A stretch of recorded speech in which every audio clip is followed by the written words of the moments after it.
बाजारी लोकांच्या नजरा पडतील गो तुझ्यावरी. चला ग पारू करतेस यो नखरा चल जाऊ बाजारी.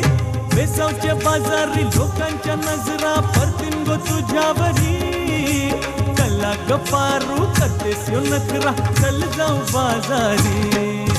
चल ग पारू आयली हिरो कर बाजारची तयारी. निसर्गाची टोपली माथ्यावर ठेव